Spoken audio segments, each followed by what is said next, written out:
속죄소에 두 그룹이 천사가 그려져 있는데 그 천사가 아기 천사의 모습이다 그럽니다. 이게 천사가 이스라엘의 죄가 사해지고 하나님의 은혜가 임할 때는 천사들이 활짝 웃는 모습으로 이렇게 비춰진답니다. 그런데 죄악이 관영되고 이스라엘이 그야말로 하나님께 온전치 못할 때는 그 천사의 모습이 우는 모습으로 이렇게 비춰진다 그럽니다. 이 교회학교 아이들이 앞에서 참 율동하고 찬양하는데 참 너무나 아름다운 모습. 저는 뒤에서만 봐도 아름다운데 앞에서 보면 얼마나 더 아름다웠겠어요. 아름다운 모습이 하나님 주시는 은혜예요. 하나님 인도하시는 축복인 것을 또 깨달아서 더욱더 은혜 위에 은혜를 더하시는 귀한 신앙 되시기를 주의 이름으로 축원합니다. 오늘 본문 말씀에 의지해서 명하여라는 것이 제목이 되겠습니다. 출애굽기 27장 20절 이하 말씀에 21절에 속죄소 궤 위에 얹고 내게 줄 증거판을 궤 속에 넣으며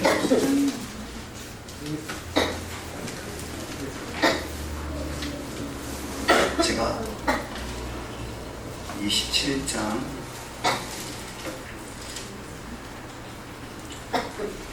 앞에 내가 잘못 기록한 것 같으네. 우리 성경을 보셔서 성경 출애굽기 27장 20절,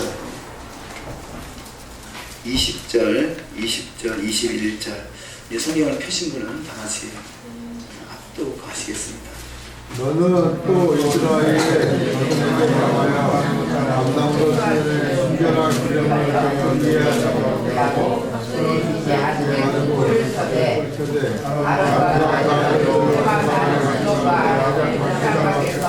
저녁부터 아침까지 항상 여호와 앞에 그 등불을 감동하게 하라. 이는 이스라엘 자손의 대대로 영원한 규례니라. 아멘. 제가 첫 소절을 잘못 기록해놨는데요. 다른 내용이 들어갔습니다. 죄송합니다. 20절 말씀에 너는 또 이스라엘 자손에게 명하여, 이 명한다라는 제목이 오늘 택자가야라는 제목으로 오늘 본문의 제목이 되겠습니다. 너는 명하여라는 제목, 그 명한다라는 그 말씀이 원형으로 짜바한데요. 지명하다, 명령하다, 우리에게 명령하다 그런 제목이 말씀이 되겠습니다. 그런데 그 너는 명하여라는 단어가 히브리어 수치로 913이라는 수치를 나타내고 있습니다. 근데 같은 수치를 가지고 있는 단어를 찾아보니까 히브리어 가장 첫 번째 단어인 베레시트, 이 베레시트라는 단어가 같은 수치를 가지고 있습니다. 그래서 베레시트가 바로 이 태초에죠. 태초에 하나님이 천지를 창조하시니라. 이 천지의 창조의 시작이 바로 하나님의 명령을 통해서 여호와 입에서 나오는 말씀을 통해서 이 땅의 창조가 시작된 줄 믿습니다. 그래서 말씀으로 세상을 창조했다 하시죠. 그 창조의 시작이 베레시트로부터 시초, 이 베레시트라는 단어가 원체 신비한 단어이기 때문에 우리는 그냥 태초라는 단어로 하나로 이해할 수밖에 없지만 그 안에 참 이 성경 전체를 어우르는 그 하나님의 뜻이 그 안에 담겨 있다고 할 수 있습니다. 어쨌든 그 베레시트의 완성이 결국은 왕국의 집, 이 땅에 하나님의 나라가 완성되는 것이죠. 그래서 너희가 거하실 처소가 되기 위하여 날마다 성전으로 지어져 가느니라. 에베소서 2장에 있는 말씀이죠. 그런데 이 913이라는 수치를 가지고 있는 단어가 바로 왕국의 집이라는 단어. 결국 이 땅에 하나님의 나라, 하나님의 왕국이 완성되는 것이 바로 새하늘과 새 땅이 되는 것이고, 그를 위해서 저와 여러분을 하나님이 또한 선택하시고 부르신 줄 믿습니다. 왜냐하면 왕국의 집으로 잘 지어갈 때 그 왕국의 집에 왕자가 되시는, 임금과 구주가 되시는 예수님이 왕으로 등극하시게 되고, 그 예수님의 나라에 저와 여러분이 신부가 돼서 주님과 더불어 참 1000년 동안 왕노릇하는 복된 자가 되는 줄 믿습니다. 근데 이것이 명하여 하나님의 말씀의 명령으로부터 시작된다는 거죠.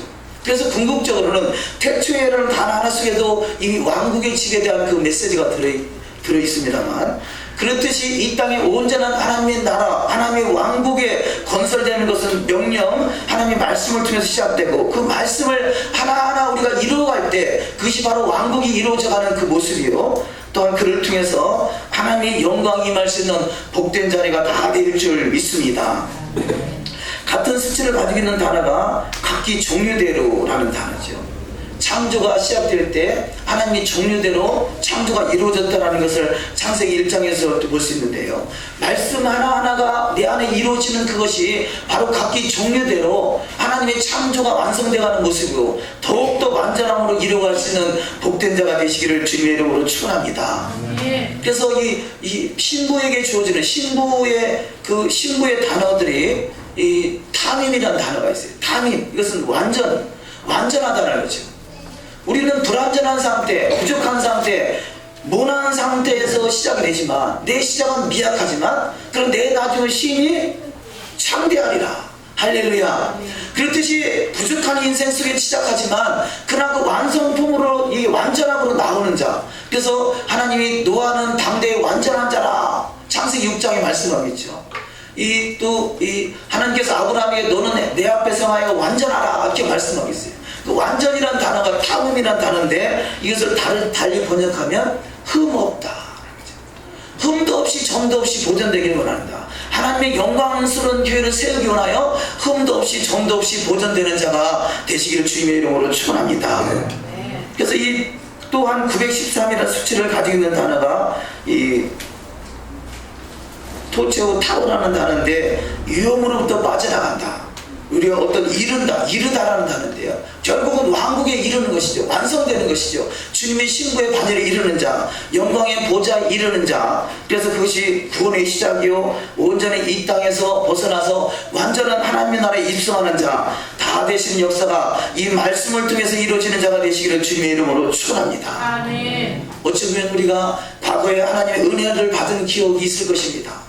나름대로 출애굽 사건과 같이 기적 같은 역사를 하나님 내 삶 속에 펼쳐지는 것들이 있었을 것입니다. 그러나 그것이 완성이 아니라 그것은 하나님의 나라, 하나님의 왕국을 지어져가기 위한 하나의 도구로 주신 것이고, 그 도구를 통해서 잘 말씀대로 이루어가는 것이 온전한 신앙이요, 그래서 이 하나님의 왕국이 이루어져서 주님과 더불어 세세토록 왕노릇 할 수 있는 복된 자가 될 줄 믿습니다. 아멘. 그래서 계속 저지난주 보신 말씀인가요? 출애굽기 19장, 우리가 지금 계속 보는 말씀이 출애굽 여정을 또 우리가 점검하고 있죠.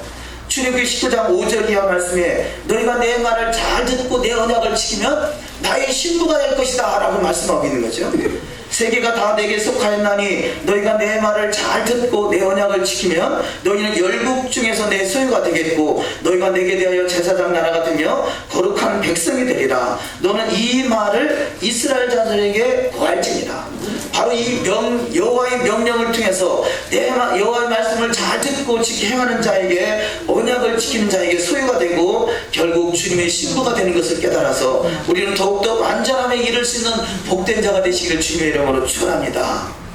그러나 분명한 것은 내가 말씀을 완전하게 이루었다고 해서, 완전히 지켰다고 해서 그것이 구원이 아니라, 구원받은 백성에게 더욱더 완전함에 이르는 것은 신부의 단장인 것이죠. 더욱더 아름답게 신부 단장을 잘 이루어가시길 주의 이름으로 축원합니다. 그래서 베드로전서 2장 9절 이하 말씀은 왕같은 제사장이라 말하죠. 한번 합독하실까요? 오직 너희는 택하신 족속이요 왕같은 제사장들이요 거룩한 나라요 그의 소유된 백성이니, 이는 너희를 어두운 데서 불러내어 그의 기이한 빛에 들어가게 하신 자의 아름다운 덕을 선전하게 하려 하시니라. 아멘. 오늘날의 교회는요, 만인 제사장설, 그래서 누구나 다 예수 믿으면 다 만인이 제사장이다라고 오해하고 있는 부분이 있어요. 그 말씀은 누구나 다 만인이 제사장의 반열에 설 수 있는 기회가 주어졌다는 거죠. 그냥 가만히 있어서 되는 것이 아니라 만인 제사장. 그러면 이 성경 속에서, 토라 속에서 어떻게 하면 제사장이 될 수 있는가, 어떤 사람이 제사장인가, 그 제사장의 반열에 서는 자는, 이 과거에는 구약에서는 장자가 제사장이고요, 또 장자의 권한을 제대로 이행하지 못하니까 하나님 레위 지파를 선택해서 레위 지파 중에서 아론의 후손을 통해서 제사장을 세웠다면, 이 마지막 때는 그 그 아론의 제사장 장자의 축복과 같이 아론의 제사장 축복과 같이 누구에게나 그런 기회가 주어졌다는 것을 깨달아서 우리는 제사장의 반열에 설 수 있는 복된 자가 되시기를 주의 이름으로 축원합니다. 아멘. 이것이 누구에게나 다 기회가 주어졌다는 거죠. 하나님은 공평하게 누구나 다 기회를 주신 줄 믿습니다. 지난주에 우리가 이 테르마 예물이라는 제목으로 말씀을 나눴습니다만, 이 오늘 본문 말씀에는 이 메노라의 그 등불이 꺼지지 않게 그것을 밝히라 그러고 있습니다. 20절 말씀에 너는 또 이스라엘 자손에게 명하여 감나무로 찌어낸 순결한 기름을 등불을 위하여 내게로 가져오게 하고 끊이지 말고 등불을 켜라 그래요. 자, 이 본문 말씀에 아직 성전이 지어지기 전이에요. 자, 성전이 지어졌는데 성전에다가 등불을 밝히라 그런 게 아니라 성전을 지어지기 전에 등불을 밝히라 말씀하시고요. 또 등불을 밝히기 전에 먼저 지난주 같으면 말씀을 통해서 예물을 드리라 그러죠. 그 예물을 통해서 성전이 지어지고 지어진 성전에 등불을 밝히라는 것이죠. 그래서 저와 여러분은 바로 예수 그리스도의 빛, 예수 그리스도의 등불이 되셔서 세상을 밝히 비추는 자가 되시기를 주의 이름으로 축원합니다. 아멘. 그래서 성전은 이 제사장, 대제사장의 역할은 성전의 등불이 꺼지지 않게 간섭하는 것이에요. 저와 여러분에게 제사장의 그 왕같은 기름 부음이 있다면 우리는 꺼지지 않는 등불이 되시기를 주님의 이름으로 축원합니다. 아멘. 출애굽기 27장 21절 말씀에 아론과 그 아들들로 회막한 증거궤 앞 회장 밖에서 저녁부터 아침까지 항상 여호와 앞에 그 등불을 감동하게 하라. 저녁부터 아침까지. 이 성경은 창조가 저녁으로 시작해서 아침이 이루어지죠. 그래서 저녁이 되면 아침이 되니 하루가 되는 듯이 저녁부터 아침까지 끊어지지 않는, 세상의 해는 지지만 하나님의 광명한 해는 영원히 지지 않는 그야말로 등불이 되시기를 주님의 이름으로 축원합니다. 우리가 이 금요일 저녁에 에랍샤밧을 하나님께 예배를 올려드리는데요, 에랍샤밧은 축복의 시간이죠. 세상의 해는 지지만 하나님의 해, 예수 그리스도의 해는 떠올라서 영원히 지지 않는 것을 우리가 믿음으로 받는 것입니다. 그렇듯이 이 성조에는 메노라의 등불이 꺼지지 않는 그 등불이 되기를 하나님이 원하시는 것입니다. 27장 27절에 우리가 읽은 말씀입니다만 다시 한번 읽어드리면 너는 또 이스라엘 자손에게 명하여 감나무로 찌어낸 순결한 기름을 등불을 위하여 내게로 가져오게 하고 끊이지 말고 등불을 켜라 그럽니다. 감람유로 하라는 것이죠. 감람유. 감람나무는 예수께서 이 겟세마네 동산에서 땀방울이 핏방울이 기도했던 장소가 바로 감람산이죠. 겟세마네 동산을 감람산이라고 하는데 그 감람산, 지금에 가면 그 감람나무가 얼마나 큰지요. 아름드리로 되어 있어요. 그것이 예수님이 시대 때부터 지금까지 그 나무가 그대로 존재한다 뭐 그렇게 표현하기도 합니다만, 이 감람유로 기름을 내서 가장 첫 번째 짠 기름을 가지고 이 등불을 켜라. 가장 순결한 거 가지고 이 감람 열매로 보통 3번의 기름을 짠다 그럽니다. 근데 3번의 기름을 짜는데 우리가 이 뭐 소사고를 3번 우리가 먹지 않습니까? 그런데 이 3번의 기름을 짜는데 가장 첫 번째 나온 그 기름으로 이 성전을 밝히라 그러죠. 이 감람나무가 우리가 보통 이 이스라엘의 성지순례를 가시면 식탁에 항상 감람 열매가 항상 올라옵니다. 이 감람 열매는 항상 올라오는데 그 장아찌라고 하더라고요. 장아찌.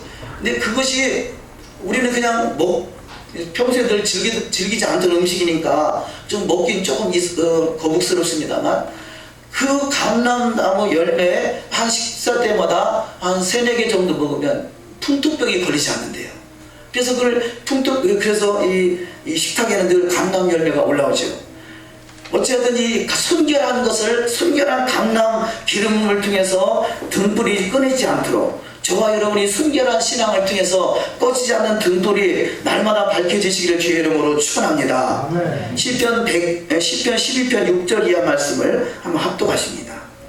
여호와의 말씀은 순결하며 흙 도가니에 7번 달리는 은 같도다. 여호와의 교훈은 정직하여 마음을 기쁘게 하고 여호와의 계명은 순결하여 눈을 밝게 하시도다. 아멘. 자, 여호와의 말씀은 순결하다 그래요.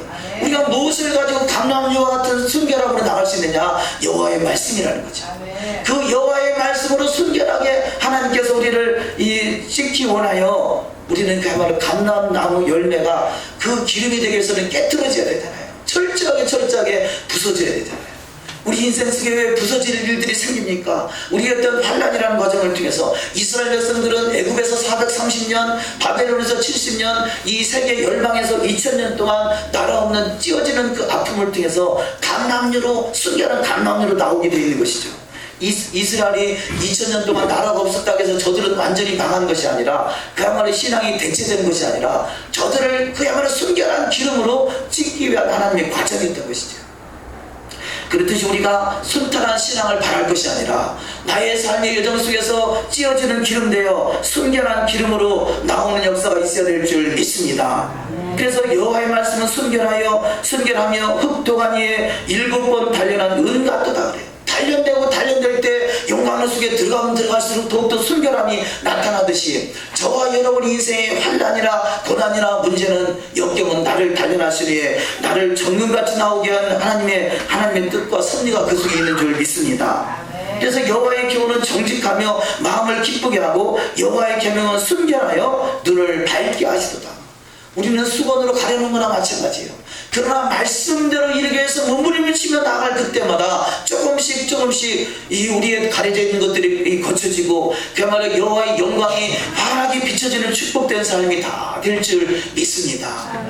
자, 이 성전 뜰에는 번제단에는 번제 짐승을 태워서 어찌 보면요 불이 있다라고 할 수 있지만요, 성소에는 메노라를 킵니다. 금나무를 킵니다. 근데 지성소에는 아무것도 없어요. 그 안에 꽉 막힌 공간인데 그럼에도 불구하고 왜 하나님이 불을 밝히지 않았을까?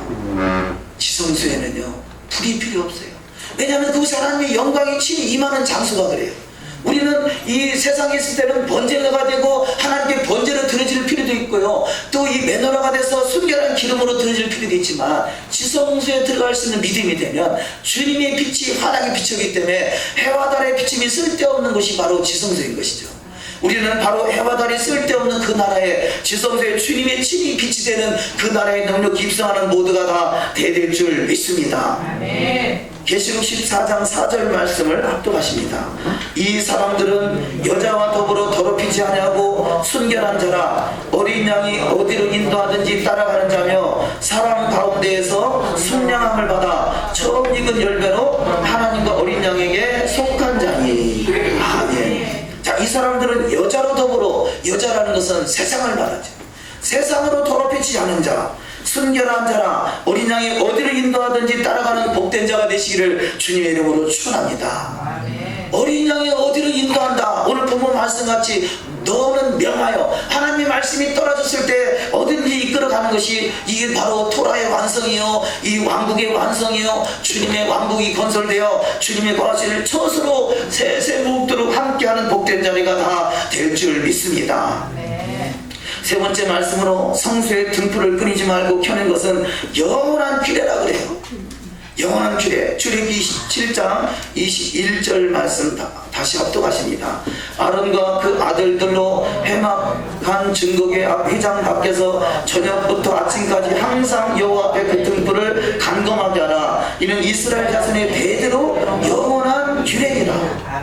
어찌 보면 하나님은 처음부터 우리 모두가 완전한 하나님의 사람으로 에덴에서 타락되지 않는 인생으로 이 남기를 원하셨지만, 그러나 이 인생이 타락해서, 아담이 타락해서 세상으로 쫓겨나는 순간부터 하나님은 그럼에도 불구하고 하나님의 형상과 모양이 회복되고 하나님을 만날 수 있는 축복의 자리로 인도하기 위해서 성막을 짓죠. 그 성막은 영원한 영광이 머무는 것이에요. 그런데 그 영광이 머무는 그 장소에 보이는 성막을 짓게 하셨습니다. 근데 보이는 성막이고 또 신약에 올라가는 마음의 성전을 짓는다고 그러죠.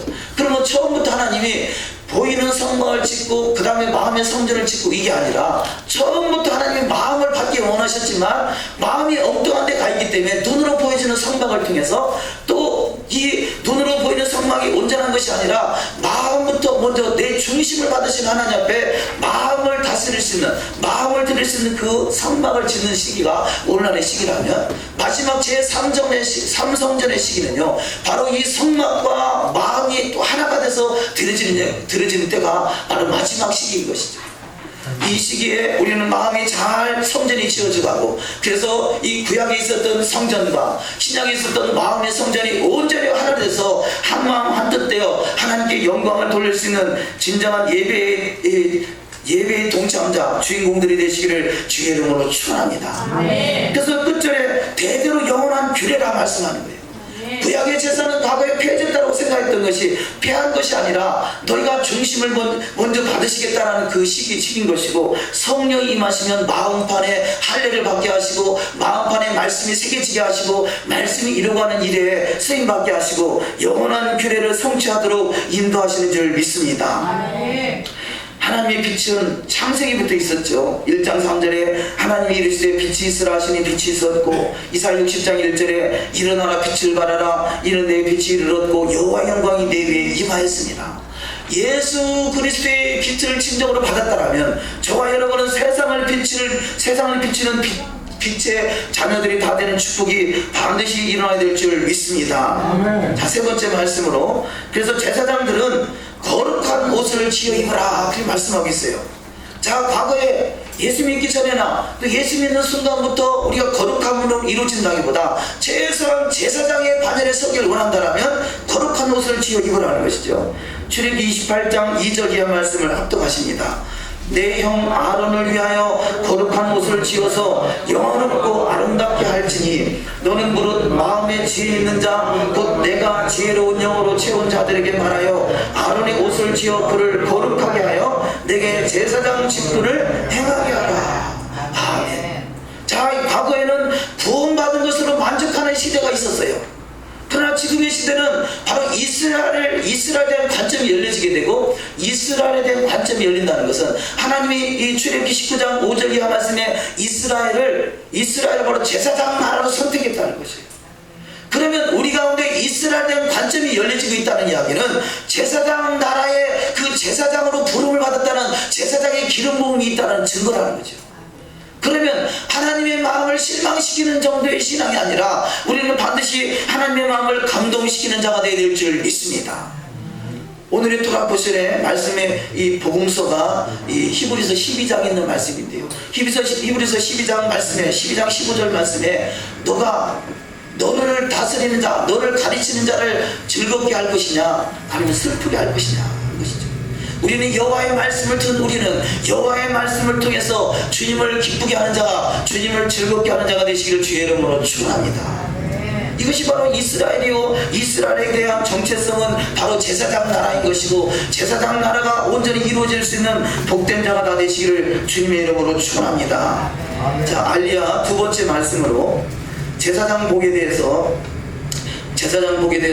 몇 가지 기록했습니다. 미드라시에 나온 내용으로 보면 제사장 옷은 레위인이 입어서도 안 되고요, 성막이나 성전 안에서만 입어야 되고, 또 성전 안이라 하더라도 잠자러 갈 때는 입으면 안 되고, 또 이 제사장에게 네 가지의 이 세마포 긴 옷과 속옷과 모자와 띠 중에 하나도 입지 않으면 제사장의 사역을 집행할 수 없다 이렇게 표현합니다.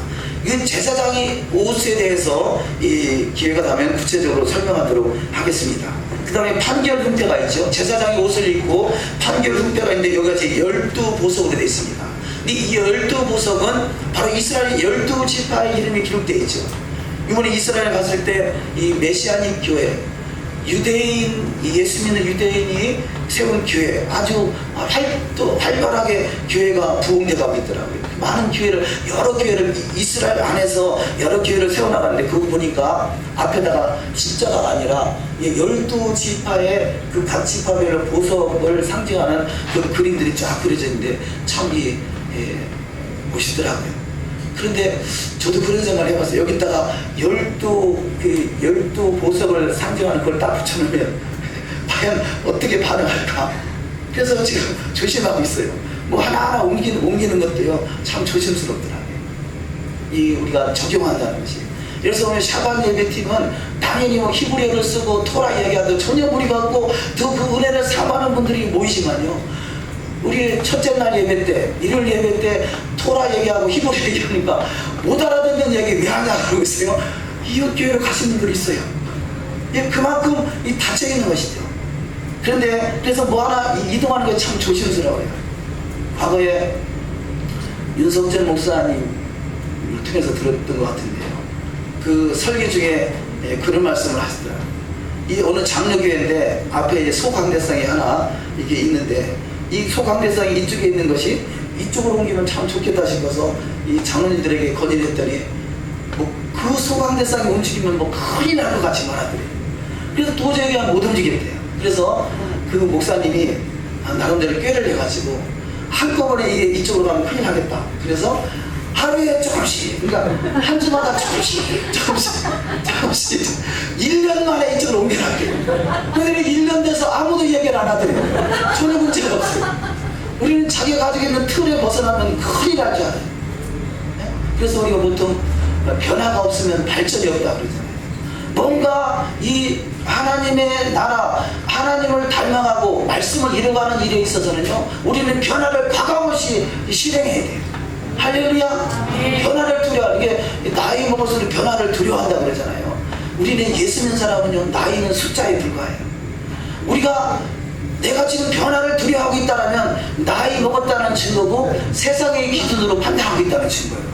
저와 여러분은 세상을 초월하는 믿음의 사람들이 되시기를 주님의 이름으로 축원합니다. 이 세상은 시간이 있지만 하나님 나라는 시간이 없잖아요. 하나님 나라는. 그래서 우리가 이 샤반 예배를 드릴 때도 뭐 보통 그렇게 표현하는 사람도 있습니다. 아니 전 세계에 지구 반대쪽에 있는 사람마다 이 시간이 시차가 다르지 않느냐. 어떤 데는 6시간, 어떤 데는 12시간. 그러면 그 시차가 다른데 그러면 그 어차피 시간이 다른 건 잘못 들여지는 거 아니냐. 그러니까 안 드리겠다. 뭐 그렇게 표현하는 분도 있어요. 근데 그것은요, 우리의 관점인 것이고, 하나님의 나라는 시간이 없다라는 관점을 가지면, 여기서 이 첫째, 우리가 이 샤밧이 금요일 저녁부터 토요일 저녁까지, 해 지는 시간부터, 그 다음에 해 지는 시간까지가 이 안식이고 샤밧이라면, 하나님이 정해준 그 시간대로만 하면 돼요. 우리가 생각할 때 시차가 6시간이 있느냐 12시간이 있느냐 그게 중요한 게 아니라 하나님은 해 지는 시간부터 받으시니까, 하나님의 세계 어느 곳이나 동일하게 역사하니까 우리가 계산할 때 시차가 다르지 않느냐 하는 생각을 하는 것이지, 성경은요 바로 출애굽 사건이 나의 사건이고 그 십자가의 사건이 나의 사건이에요. 그것을 믿는다면 이 수천 년도 뛰어넘을 수 있는 믿음의 사람들이 몇 시간을 그걸 재부인다는 것은 우리 짧은 머릿속에서 나오는 계산인 것이죠. 하나님의 나라는 어느 곳이나 함께 하시고, 해가 지는 시간부터 그 다음에 해가 지는 그 시간까지가 샤밧이다라면 그냥 말씀대로만 지키면 되는 것이에요. 할렐루야. 그래서 말씀대로 일어나는 것이 하나님의 명령을 따라서 이 왕국의 집이 잘 지어져가는 것을 깨달아서 우리는 가감하지 말고 그냥 말씀대로만 이뤄가는 신앙, 가장 복 있는 신앙이 되시기를 주님의 이름으로 축원합니다. 이 판결 승패, 이것을 통해서 이 우림과 둠임이죠. 이것을 통해서 또 이 하나님의 뜻을 분별하는 것으로 쓰임받는다 그럽니다. 그 다음 말씀에 제사장의 의복은, 이거 에베소서 6장에 보면 하나님의 전신갑주를 입으라 그런 말씀이 있죠. 근데 하나님의 전신갑주, 그러니까 이것은 완전히 갑옷으로 생각하고 그건 갑옷입니다. 근데 그 갑옷이 과거에 이 어떤 히브리적인 사고가 없을 때는 그야말로 헬라적인 이 어떤 군인의 갑옷으로 이렇게 이해했어요. 그런데 그 말씀을 자세히 보면 군인이 입은 갑옷이 아니라, 물론 우리가 영적으로 군인으로 무장되는 것은 사실이지만 이 무장되는 갑옷이 바로 제사장의 의복이라는 것이에요. 제사장의 의복을 입는 것이 바로 영적으로 무장되는 것이고 군사가 되는 것을 발견할 수 있습니다. 에베소서 6장 13절 이하 말씀을 합독하십니다. 시작. 그러므로 하나님의 전신갑주를 취하라. 이런 악한 날에 너희가 능히 대적하고 모든 일을 행한 후에 서기 위함이라. 그런즉 서서 진리로 너희 허리띠를 띠고 의의 흉패를 붙이고 평안의 복음에 예비한 것으로 신을 신고 모든 것 위에 믿음의 방패를 가지고 이로써 능히 악한 자의 모든 화전을 소멸하고 구원의 투구와 성령의 검 곧 하나님의 말씀을 가지라. 진리의 허리띠를 띠라. 진리는 예수하죠. 허리띠는 제사장이 띠는 허리띠, 의의 흉배, 에봇을 말하고요. 믿음의 방패, 판결 흉패를 말하고요. 구원의 투구, 금패, 여호와께 성결이라고 써있는 믿음의 구원의 투구, 성령의 검, 곧 하나님의 말씀이 바로 토라인 것이죠. 결국은 제사장은 토라로 무장된 사람. 이 옷 하나하나를 통해서 순결함으로, 토라의 말씀을 통해서 순결함으로 무장된 자가 바로 제사장이고, 제사장은 재판장이고 판결을 하는 자고, 그를 통해서 다스리는 권세를 받는 자죠. 하나님이 아담에게 생육하고 번성하고 충만하고 만물을 다스리라는 권세가 바로 제사장의 권세인 것이고, 이 하나님의 토라의 말씀이 회복된 자는 그 다스림의 권세로 반드시 이루어지는 축복된 자가 다 될 줄 믿습니다. 자, 세 번째 말씀으로 여호와께 성결, 제사장의 이 금패, 제사장의 이마에 금패를 써서 그 후에 여호와께 성결이라고 써 있는데, 그 말씀을 잠깐 나눕니다. 이 우림과 둠임에 대한 말씀, 이 민수기 27장 21절 말씀에 보면, 그는 제사장 엘레아살 앞에 설 것이요 엘레아살은 그를 위하여 우림의 판결법으로 여호와 앞에 물을 것이며, 그와 온 이스라엘 자손 곧 온 회중은 엘레아살의 말을 쫓아 나가며 들어올 것입니다. 저는 이 우림과 둠임에 대해서는 구체적으로는 잘 모르지만, 이 우림과 둠임을 놓고 기도할 때 이 제사장의 12보석이 있죠. 그 12보석에 한 보석에 불이 들어온다는 것. 그것이 하나님의 응답으로 이렇게 표현되기도 합니다. 이 우림과 둠임이 두 가지 두림을 통해서 또 한쪽에 불이 들고 이쪽에 들어오는가, 이것이 옳으냐 그러냐 할 때 우림과 둠임을 통해서 판결한다 이렇게 표현합니다. 두 번째 말씀으로 제사장복에 달린 금방울, 이 금방울에 대해서 미드라시는요 세 가지로 말씀하고 있는데, 천사가 들으라고 금방울, 그래서 이 제사장 옷 맨 밑에는 금방울 하나, 석류 하나, 금방울 하나, 석류 하나 이렇게 달게 돼 있어요. 근데 그것이 왜 필요한가? 이 미드라시 보면 천사들이 들으라는 소리라, 제사장이라 할지라도 그는 흠이 있다는 것이죠. 근데 천사는 있는 그대로 본 그대로 하나님 앞에 아뢰기 때문에, 천사가 이 성소 안에는 천사가 가득 차 있는데, 그 천사가 가득 차 있는 것에 이 금방울 소리를 내지 않으면 천사하고 부딪혀서 이 천사가 그 있는 그대로 제사장을 하나님께 다 아뢰다는 것이에요. 그래서 이 제사장에 들어갈 때는 금방울 소리를 통해서 이 천사를 피하게 만든다, 뭐 그런 메시지도 주고요. 또 두 번째는 제사장 자신이 들으라. 이 말씀은 토라의 말씀을 이 제사장이, 이 성류는 그 성류가 대략 613개의 알이 되어 있다고 그래요. 물론 성류가 다 똑같지는 않겠습니다만 대략 613개 정도 꽉 차면 613개의 그 알이 들어있다고 하는데, 613 하면 생각나는 것이 토라잖아요. 토라가 몇 가지예요? 613가지라 말합니다. 그러니까 성류 한 송이, 그 다음에 방울 하나 다른 것은 바로 움직일 때마다 금방울이 울리는데, 방울이 울릴 때마다 그 성류를 생각하며, 성류는 그 토라를 말하는 것이죠. 토라를 기억하며 내가 말씀 앞에서 벗어난 것이 무엇인가 깨닫게 하는 것이죠. 세 번째로는 백성이 들으라는 소리다.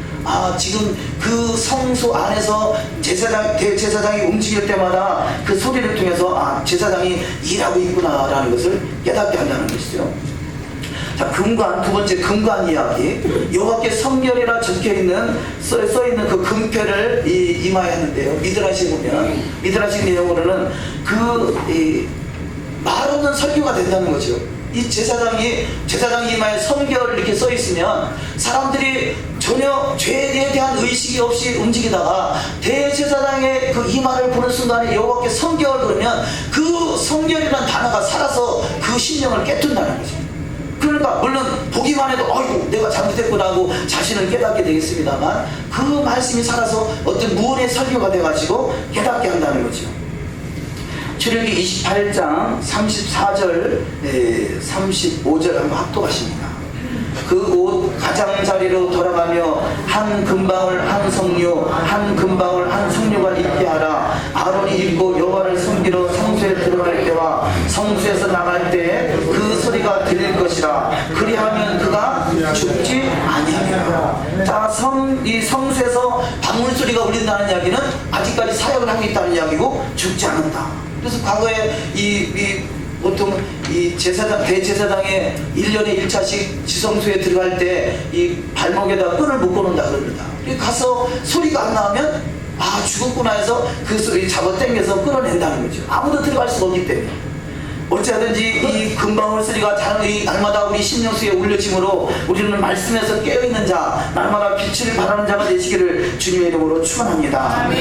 출애굽기 28장 31절에 보면, 너는 애굽 밭 아침 겉옷을 전부 청색으로 하라. 청색은 하늘을 기억하게 하는 거죠.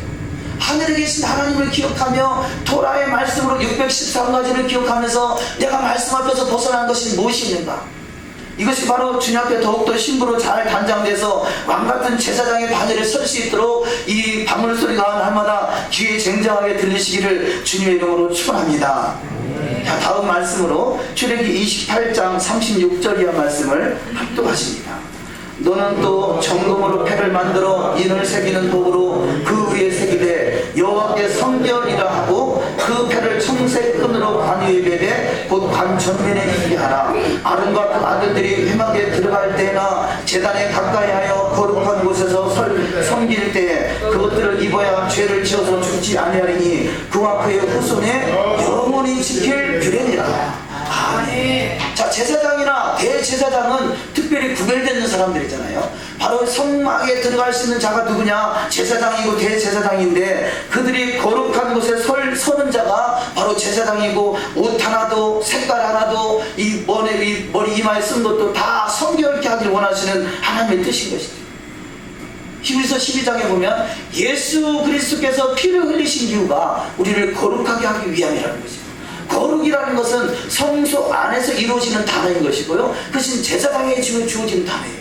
우리가 진정으로 왕같은 제사장으로 바늘을 서기 원한다면 더욱더 거룩함에 이르시기를 주님의 이름으로 축원합니다. 근데 이 마지막 때는 바로 이 새하늘과 새 땅이 하나님의 나라요 왕국의 집이 건설된 그 모습이라면요, 그 왕국의 집에는 거룩한 나라, 거룩한 제사장의 바늘의 선자가 들어가는 것을 발견할 수 있어요. 자, 조금 전에 읽은 말씀에서 그러지 아니하면 28장 43절에서 죽는다 그랬잖아요. 스가랴 14장 20절에 보면 마지막 때는요, 말방울에까지 여호와께 성결이라 써있다고 그래요. 거룩함으로 나간다는 것입니다. 14장 20절 합독하십니다. 그날이 오면 말방울까지 여호와의 것으로 성결되고 여호와의 성 안에서는 냄비도 제단에 피 뿌리는 기구처럼 거룩하게 쓰리라. 아멘. 말방울에까지 거룩이라 성결이라 써 있고요. 또 냄비 또 제단에 있는 피 뿌리는 기구처럼 거룩하게 하나님의 냄비 하나도 그 안에 거룩함으로 구별되어 있다라고 말씀하고 있습니다. 우리는 할 수만 있거든 더욱더 구별되는 사람 되시기를 주님의 이름으로 축원합니다. 반드시 영광의 보좌에 인도함 받을 수 있는 복된 자가 될 줄 믿습니다. 자, 네 번째 말씀으로 제사장은 영원한 규례라 이렇게 말씀하고 있습니다. 하나님이 아론을 대제사장을 세우고요, 아론의 두 아들에게 제사장 직분을 위임을 합니다. 근데 제사장 직분을 위임받아가지고 불과 몇 시간 지나지도 않았어요. 그 둘이 다 그 현장에서 죽음을 당해요. 왜냐? 하나님이 원하시는 불이 아닌 다른 불을 가지고 제단에 불을 피우다 그랬다라고 표현합니다. 또 아론 그 뒤에 이 엘리 제사장의 두 아들의 범죄함으로 엘리 집안이 패가망신하죠. 그러니까 우리가 하나님 앞에 가까이 가면 가까이 갈수록 더욱더 성결로 구별되어야 돼요. 예전에는 좀 신앙의 초신자 때는 뭐 조금 잘못해도 별로 문제가 없는 것 같은데요, 우리가 더욱더 신앙이 성숙하면 성숙할수록 더욱더 성결함으로 구별돼서 그야말로 주님을 근심시키는 자, 그야말로 성수에서 죽어나가는 인생이 아니라 주님을 기쁘시게 하는 자, 주님을 감동시키는 자로 우리는 더욱더 나가는 자가 되어야 될 줄 믿습니다. 바로 엘리야사라는 사람이 영원한 대제사장의 반열에 세워진 자가 엘리야사인데, 이 엘리야사는 영원한 대제사장의 직분을 받았다라고 민수기 25장 7절 이하 말씀에 말씀하고 있습니다. 또한 이 오순절 때 이 성전에서 제물을 드리는데 그 제물의 숫자가 정확하게 26마리의 짐승을 드린다 그럽니다. 상번제로 1년 된 어린 양 2마리, 또 황소 2마리, 또 2년 된 어린 양 1마리, 1년 된 어린 양 7마리, 염소 1마리, 또 이렇게 드려지는 예물들이 합해서 이 26마리를 드리는데, 우리가 26이라는 숫자를 생각하면 뭐가 기억나겠어요? 우리 지난주 말씀을 나눴습니다만 사랑이 13이고 사랑이 13이다. 사랑과 사랑이 합해지면 서로 사랑하는 것이고 13 플러스 13은 26이 돼서 하나님의 사랑, 하나님의 곳에 거하는 자, 서로 사랑하는 자가 되시기를 주의 이름으로 축원합니다. 근데 이 히브리어 이 수치로 하나님 여호와라는 제사라는 수치가 26이라는 수치를 가지고 있는데 제물이 드려지는 숫자도 26이다. 그것은 바로 온전한 제물로 하나님께 드려질 때 하나님의 사랑이 그곳에 하나님이 함께하는 자가 되고 하나님과 이스라엘이 하나가 된다는 것이죠. 온전한 제물돼서 하나님의 사랑, 하나님 안에 구하는 복된 자가 되시기를 주님의 이름으로 축원합니다. 아멘. 그래서 오순절은 여호와께서 주신 토라로 말미암아 이스라엘과 여호와가 하나가 된 날이다, 그렇게 표현하고 있어요. 온전한 제물 하나까지도 숫자는, 우리는 제사법에 대해서 구체적으로 잘은 모릅니다만 이렇게 짐승을 드려지는 26마리도 다 의미가 있는 것이고요, 뭐 하나 버릴 것이 없어요. 그래서 토라의 말씀은 이해를 하든 이해를 못하든 그냥 읽으면 하나님이 그것을 인정한다는 것이죠. 다른 것은 이해하고 읽어야 되지만 성경을 우리가 이해되든 이해되지 않든 그대로 말씀으로 이루어가고 말씀대로 먹어지는 역사가 있으시기를 주님의 이름으로 축원합니다. 아멘. 자, 5번째 말씀으로 제사장의 위임식에 대해서 간단하게 이 말씀을 나눕니다.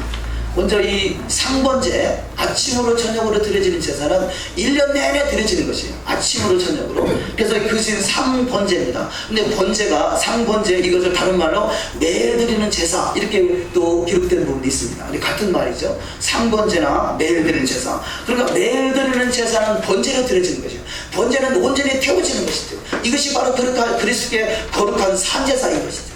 우리는 하나님 앞에 날마다 아침으로 저녁으로 상번제, 매일 드리는 제사, 이 상제물이 되시기를 주님의 이름으로 축원합니다. 아멘. 자, 이 제사를 집행하는 제사장의 위임식이 있는데 이 첫 번째 여호와 앞에서 이들이 하나님께로부터 보여야 되는 성직임을 나타내고 회막문 앞에서 이 위임식을 행합니다. 그래서 성직임을 또 증거하는 것이고, 청결의 원리, 깨끗하게 물로 씻긴 후에 예식을 가야 합니다. 먼저 제사장의 사명을 감당하기 위해서는 먼저 물로 씻습니다. 그래서 물로 씻어 말씀으로 깨끗하게 하사, 그 말씀되어 있죠. 속죄의 원래, 속죄제. 상번제는 매일 드리는 것이지만 구체적인 제사를 드리기 전에 번제도 있고 소제도 있고 화목제도 있고 여러 가지 제사가 있습니다만 먼저 속죄제를 먼저 드려야, 나의 죄를, 제사장의 죄를 먼저 속죄해야 그 다음에 백성들의 죄를 속죄할 수 있다는 것이죠. 우리가 먼저 된 자는 더욱더 속죄하는 자가 되시기를 주님의 이름으로 축원합니다. 그래서 제사장은 먼저 자기 죄를 깨끗하게 하기 위해서 숫송아지를 드리고, 또 헌신의 번제, 위임받은 사람들은 그 직분을 위해서 하나님께 헌신된 사람임을 또 나타내는 번제를 드리고요, 성별의 원리로 위임식 제물의 피를 적신 오른귀, 오른손, 오른발에 대제사장과 제사장이 같이 위임을 받는 자가 같이 피를 바르는 것을 발견할 수 있습니다. 안수의 원리, 제사장들이 제물에 안수함으로 그 제물은 그들과 동일시 여기는 안수식이 있고요. 계시의 원리, 위임식 규례는 인간이 만든 것이 아니라 하나님께서 주신 것을 계시로 받았음을 말씀하고 있고요. 기록의 거룩의 원리, 7일간 그 위임식이 7일간 진행이 됩니다. 7일간의 규례를 통해 거룩해진 제사장과 제단에 접촉되면 거룩하게 된다. 하루가 천년 같다 그러죠.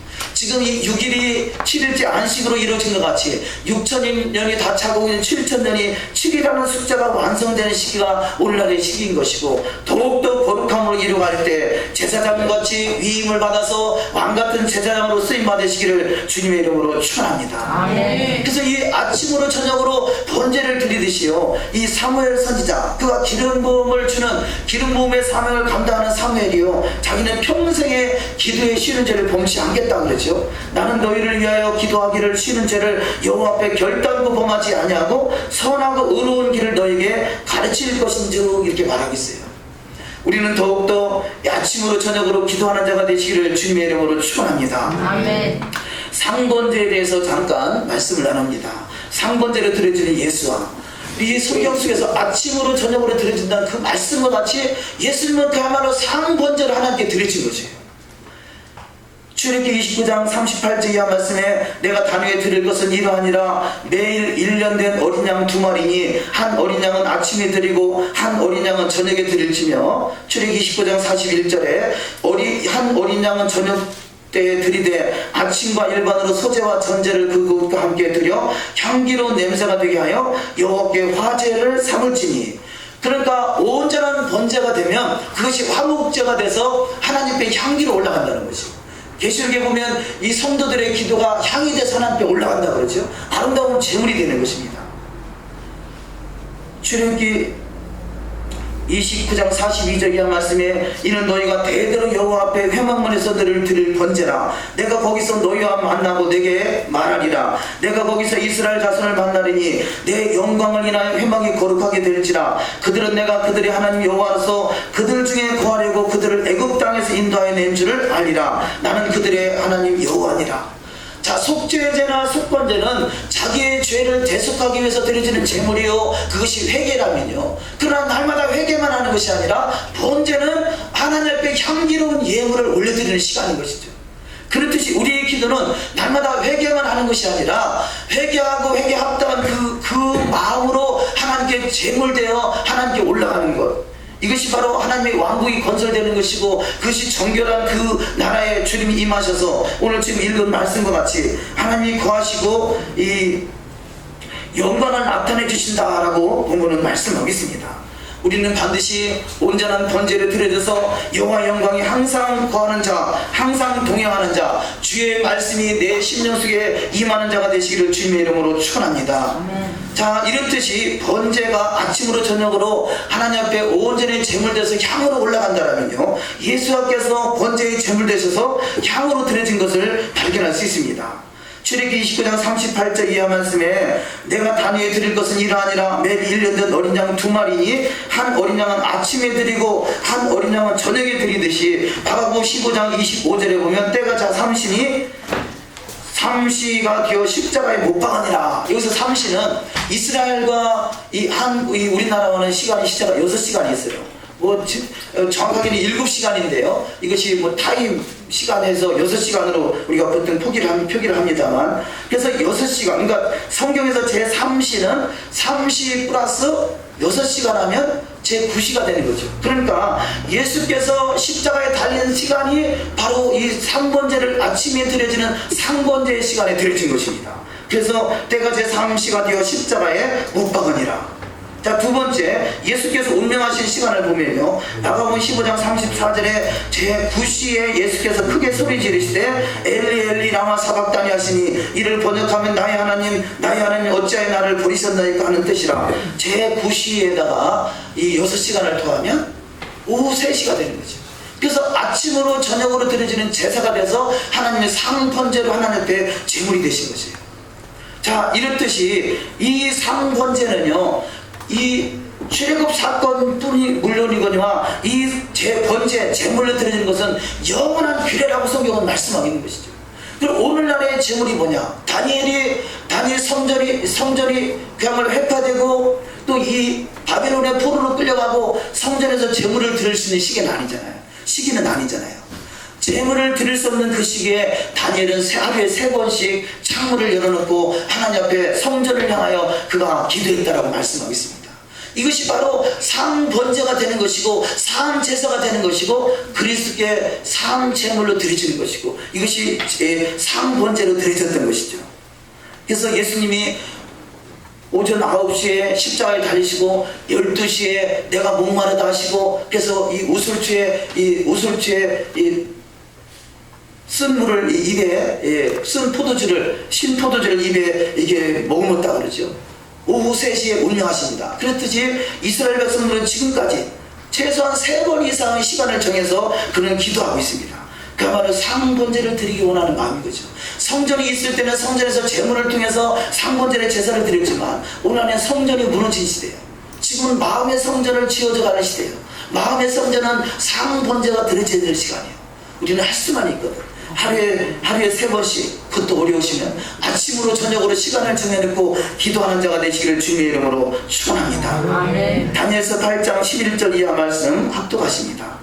또 스스로 높아져서 군대의 주제를 대적하며 그에게 매일 드리는 제사를 없애버렸고 그의 성소를 풀었으며 그의 악으로 말미암아 백성이 매일 드리는 제사가 넘긴 바 되었고, 그것이 또 진리를 땅에 던지며 자의를 향하며 형통하였더라. 내가 들은즉 한 거룩한 이가 말하더니 다른 거룩한 이가 그 말하는 이에게 묻되, 환상에 나타난 바 매일 드리는 제사와 망하게 하는 죄악에 대한 일과 성소와 백성이 내준 바 되어 짓밟힐 일이 어느 때까지 이르고 하네. 자, 다니엘서에 기록된 내용들을 보면요, 이 사단은 어떻게 예술에도 이 상번제를 드리지 못하게 하는 거죠. 매일 드리는 제사를 피하게 만들어요. 이것이 바로 헬라가 들어와서 하는 일이라는 거죠. 그래서 마지막 절에 이 매일 드리는 제사와 망하게 하는 죄악에 대한 일과 성소와 백성이 내준 바 되며 질밟힐 일이 어느 때까지 이를 거 아니냐. 결국 상번제가 폐해지니까 이 이스라엘 나라가 짓밟히게 된다는 거죠. 헬라의 문화가 헬라의 영향으로 들어와서 우리는 물론 예수를 믿는 축복은 얻었지만 상번제를 폐하게 하는 것이 사단의 전략이었던 거죠. 첫째는 예수를 못 믿게 하고 이제는 예수를 믿으면 기도하지 못하게 하는 거죠. 우리는 기도의 상번제가 올라가는 자가 되시기를 주의 이름으로 축원합니다. 우리 얼마 전까지 주부에다가 이 과거에 1,000번째 작전 기도에 이 연속 두 번을 했었는데요. 두 번 하고 나서 언젠가는 세 번째 작정하고 할 시간이 있을 것이다 라고 생각해서 계속 기록해냈다가 요즘에 그 히브리어를 기록하느라고 그 내용을 뺐습니다만 우리는 할 수만 있거든. 아침으로 저녁으로 하나님 앞에 상번제가 드려지시기를 주의 이름으로 축원합니다. 아멘. 오늘의 시대는 재물을 올려지는 시대가 아니라 마음의 성전을 짓는 시대니까 내가 마음으로 기도를 중심으로 기도하는 것이 상번제가 돼서 하나님 앞에 향으로 올라가서 하나님의 마음을 감동시키는 제물이 다 될 줄 믿습니다. 아멘. 그래서 요한계시록 5장 8절의 말씀에 그 두루마기를 취하심에 내 생물과 24장로들이 그 어린 양 앞에 엎드려 각각 검은고와 향이 가득한 금대접을 가졌으니 이 향은 성도의 기도들이라. 성도의 기도는 하나님 앞에 향이 되고 아름다운 향이 돼서 주님이 흠양하시고 하나님의 응답하시고 축복하시는 통로가 되는 줄 믿습니다. 계시록 8장 3절에 또 다른 천사가 와서 제단 곁에 서서 금 향료를 가지고 많은 향을 받았으니 이는 모든 성도의 기도와 합하여 보좌 금 제단에 드리고자 함이라. 계시록 8장 4절에 향인이 성도의 기도와 함께 천사의 손으로부터 하나님 앞으로 올라가는지라. 날마다 저와 여러분의 이 상번제의 기도가 하나님 앞에 상달되는 축복이 있으시기를 주님의 이름으로 축원합니다. 다니엘서 6장 10절 다니엘이 어떻게 삶을 살았는가 합독하십니다. 시작. 다니엘이 조서의 왕의 주장이 주장을 기집의 문화가 하는 방에